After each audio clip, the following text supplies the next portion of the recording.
You already know the universe is big. You have known this your entire life. You have seen the photographs, the Hubble Deep Field, thousands of galaxies, and a patch of sky the size of a grain of sand held at arm's length. You have heard the numbers, billions of light years, trillions of stars, numbers so large they stopped meaning anything the first time you encountered them. You think you understand how big the universe is. You do not. Not because you lack the intelligence to grasp it, because the human brain was not built to grasp it. It was built to track predators across a savanna, to estimate distances in the tens of meters, to plan ahead across days and seasons. The cognitive architecture that allowed your ancestors to survive has a hard ceiling on the scales it can genuinely comprehend. And the universe exceeds that ceiling so thoroughly that the word exceeds is not strong enough. What I am going to do in the next few minutes is not make you understand the size of the universe. That is not possible. What I am going to do is show you, precisely and carefully, exactly where your understanding breaks down and what lies beyond the breaking point. Because the truly terrifying thing about the size of the universe is not the number, it is what the number implies. Start somewhere manageable. The Earth is approximately 12,700 kilometers in diameter. The Moon orbits at approximately 384,000 kilometers, roughly 30 Earth diameters. The Sun sits approximately 150 million kilometers away, about 400 Moon distances, or about 11,700 Earth diameters. These numbers are large. They are not yet terrifying. The nearest star to our Sun is Proxima Centauri. It is approximately 4.2 light-years away. A light-year is the distance light travels in 1 year. Light moves at approximately 300,000 kilometers per second.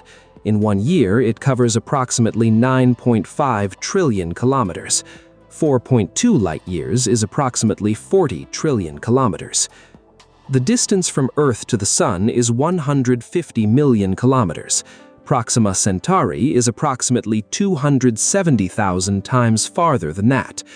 If the distance from Earth to the Sun were 1 centimeter, a fingernail width, the distance to Proxima Centauri would be approximately 45 meters, the length of a swimming pool. We have sent spacecraft into the solar system. Voyager 1 has traveled for 47 years and is approximately 23 billion kilometers from Earth. At its current speed, it would take approximately 73,000 years to reach Proxima Centauri. We have not left the swimming pool. We have barely left the fingernail. Now scale up to the galaxy. The Milky Way is a spiral galaxy approximately 100,000 light-years across. It contains somewhere between 200 billion and 400 billion stars. Our Sun is located approximately 26,000 light-years from the galactic center, roughly halfway out along one of the spiral arms. 100,000 light-years. Using our previous scale, where Earth to Sun is 1 centimeter, the Milky Way would be approximately 450 kilometers across, the distance from New York to Boston. And the nearest large galaxy to ours is Andromeda, approximately 11,000 light-years away. On the same scale, approximately 11,000 kilometers, the circumference of the Earth. The Milky Way and Andromeda are part of a larger structure called the Local Group, a collection of approximately 50 to 80 galaxies, mostly small dwarf galaxies, spread across a region approximately 10 million light-years in diameter. The Local Group is part of the Virgo supercluster, a larger structure containing thousands of galaxies, including our own, spanning approximately 500 million light-years. Laniakea is one structure among many in the observable universe. Here is where the scale breaks something fundamental. The observable universe, the region of space from which light has had time to reach us in the approximately 13.8 billion years since the Big Bang, has a radius of approximately 46 billion light-years. Not 13.8 billion, 46 billion. The difference is because the universe has been expanding during the time the light was traveling. Regions of space that emitted the light we now observe have moved farther away while the light was in transit. The observable universe has a diameter of approximately 93 billion light-years. It contains approximately 2 trillion galaxies. 2 trillion. 2 million. A number that no human brain can genuinely visualize. Not 2 trillion grains of sand, which is at least physically achievable to point to and count in principle. 2 trillion gravitationally bound systems, each containing hundreds of billions of stars, each star potentially orbited by planets, spread across a sphere 93 billion light-years across. Take a moment and try to feel that number. You cannot. That failure, that specific inability to feel the number rather than merely read it, is the beginning of the terror. But here is where it becomes truly destabilizing. The observable universe is not the universe. It is the portion of the universe from which light has had time to reach us. It is defined not by any physical boundary, but by the finite speed of light and the finite age of the cosmos. Beyond the edge of the observable universe, beyond the sphere of space whose light has reached us, the universe continues. How far does it continue? We do not know. There are 3 possibilities that physics currently considers. The first is that the universe is finite but unbounded, curved in on itself the way the surface of a sphere is curved, so that traveling in any direction far enough would eventually return you to your starting point. If this is the case, the total universe has a specific size. Current measurements of the universe's large-scale geometry suggest it is extremely flat, not measurably curved, which means that if it is finite, it is so large that its curvature is undetectable with our instruments. The total universe, in this scenario, is at least several hundred times larger than the observable portion, possibly thousands of times, possibly much more. The second possibility is that the universe is infinite, truly infinite, extending without boundary in all directions, containing infinite space, infinite matter, infinite stars, infinite planets, infinite.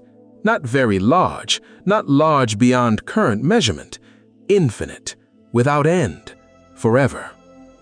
The third possibility, arising from inflationary cosmology, is that the universe underwent a period of extremely rapid expansion in its first fraction of a second that was so much faster than the speed of light that regions of space became causally disconnected from each other.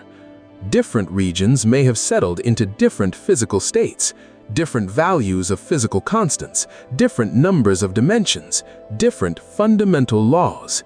An infinite collection of separate universes, each enormous by any human standard, each potentially as vast as our own observable cosmos. All 3 of these possibilities are consistent with current observations. We cannot distinguish between them. We do not know if the universe is finite or infinite. We do not know if we are alone in an enormous but bounded cosmos or one of infinite copies in an infinite expanse. Let's stay with the finite possibility for a moment, because even the finite version is already incomprehensible. If the universe is merely 1,000 times larger in volume than the observable portion, the numbers become something that arithmetic can produce, but imagination cannot hold. The observable universe contains 2 trillion galaxies. A universe 1,000 times larger in volume would contain 2 quadrillion galaxies, 2 million billion gravitationally bound systems of hundreds of billions of stars. The total number of stars in such a universe would be approximately 10 to the 27th power, a billion stars. If even 1 in a billion of those stars has a planet in its habitable zone, if even 1 in a billion of those planets develops life, if even 1 in a billion of those living worlds develops intelligence, there would still be 1 billion intelligent civilizations in the finite universe. 1 billion. and we have never heard from any of them. The universe has been old enough for intelligence to arise and develop technology for billions of years in hundreds of millions of potential locations. Silence. That silence is one of the most profound, unresolved problems in science. The Fermi paradox, named for physicist Enrico Fermi's question at a lunch table in 1950, "Where is everybody?" has no universally accepted answer 50 years later. The size of the universe makes the silence louder, not quieter. Now consider the infinite possibility.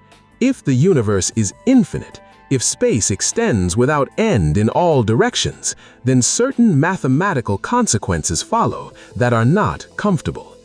In an infinite universe, every possible arrangement of matter occurs. Not probably occurs, occurs an infinite number of times.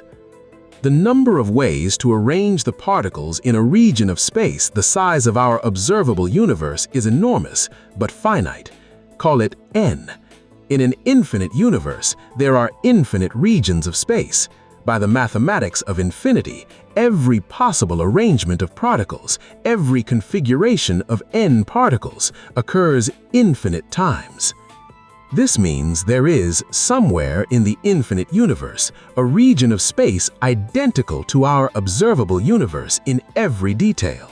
The same galaxies, the same stars, the same Earth, the same you reading this, having the same thoughts, in a room identical to the room you are in now. Not similar, identical. And beyond that region, there are infinite other regions. Some almost identical to ours, with tiny variations, some radically different. Every possible history, every possible outcome of every quantum event, every version of every choice every person has ever made, all of them real, all of them existing simultaneously, all of them unreachable from here, because the distance separating them exceeds what light can cross in the age of the universe. This is not philosophy. This is the mathematical consequence of combining an infinite universe with a finite number of ways matter can be arranged in a finite volume. The mathematics requires it. Whether the universe is actually infinite, whether this consequence is physically real, we cannot determine, but we cannot rule it out. Here is the detail that sits underneath all of this and makes it worse. We know the observable universe is 93 billion light-years in diameter. We know it contains 2 trillion galaxies. We know it has been expanding for 13.8 billion years. But the expansion of the universe is accelerating. Driven by dark energy, the cosmological constant, the energy of empty space, the expansion rate is increasing over time. Galaxies that are currently within our observable universe are receding from us. The farther away they are, the faster they recede. Beyond a certain distance, approximately 16 billion light-years, galaxies are already receding faster than the speed of light. Not because they are moving through space faster than light, but because the space between us and them is growing faster than light can cross it. This means that even if we could travel at the speed of light, we could never reach those galaxies. The space between us and them is growing faster than we could cross it. And that boundary, the cosmological horizon, the region beyond which galaxies are receding faster than light, is not fixed. It is shrinking. As the expansion accelerates, more and more galaxies cross the horizon and become permanently unreachable. Their light, already traveling toward us, will eventually be so redshifted by the expanding space it crosses that it becomes undetectable. In approximately 2 trillion years, a number that makes the current age of the universe look like a rounding error, every galaxy outside the local group will have crossed the cosmological horizon.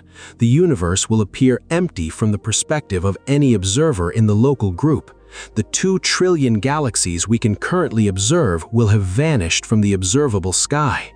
A civilization that arose in 2 trillion years, in whatever the universe looks like then, would look at the sky and see only their local galaxy or galaxy group.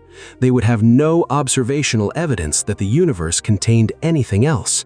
They would have no way to discover that at an earlier epoch, 2 trillion galaxies were visible. They would think the universe was small. They would be wrong, and we would have no way to tell them. You are sitting on a planet orbiting a star near the edge of one spiral arm of one galaxy among 2 trillion in the observable portion of a universe whose total extent is unknown, possibly finite, possibly infinite, possibly one of infinite universes in a structure so large the word universe is no longer adequate. The light reaching your eyes from the most distant observable galaxies left those galaxies when the universe was less than 1 billion years old. The galaxies that emitted that light are now approximately 46 billion light-years away, so far that even traveling at the speed of light, you could never reach them because the space between here and there is expanding faster than light travels. The universe is not just large. It is large in a way that prevents access to most of it by any physical mechanism that exists. It is large in a way that the question of its total extent is unanswerable from within it. It is large in a way that the expansion is actively reducing the accessible portion over time, hiding more of it from view with every passing billion years. We are not in a large room that we could, in principle, explore if we had enough time and a fast enough vehicle. We are in a bubble defined by the speed of light and the age of the cosmos and the acceleration of the expansion, a bubble that is the only part of the universe we can ever observe, ever reach, ever know anything about, and the bubble, for all its 2 trillion galaxies and 400 billion stars in the Milky Way alone, is a vanishingly small fraction of what exists. The word universe means everything. It comes from the Latin universus, turned into one, combined into a whole. It was coined to describe the totality of existence, the complete set of everything that is real. We used that word before we knew what everything was. Before we knew the sun was a star, before we knew the Milky Way was one galaxy among others, before we knew the galaxies were receding, before we knew the expansion was accelerating, before we knew that the observable portion of the cosmos might be a tiny fraction of the total, that the total might be infinite, that beyond the observable boundary lie regions that emitted light which will never reach us no matter how long we wait. We used the word universe thinking we could eventually know its contents. We cannot. The universe is not a room we have not finished exploring. It is a room most of which is permanently behind walls we built from the speed of light and the age of time and the acceleration of expansion, walls that are closing inward, that will never open, that ensure that most of what exists is and will always remain beyond any observation any intelligence in our bubble could ever make. The universe is not big. Big implies something you could, in principle, traverse given enough time and resources. The universe is beyond big in a way that has no word, and the most terrifying thing about it is not that it is large. It is that we are standing inside it, surrounded by 2 trillion visible galaxies and the knowledge that they represent a fraction of the total, and we cannot see the walls, because there are no walls, because it doesn't end, because whatever it does instead of ending, we have no word for that either.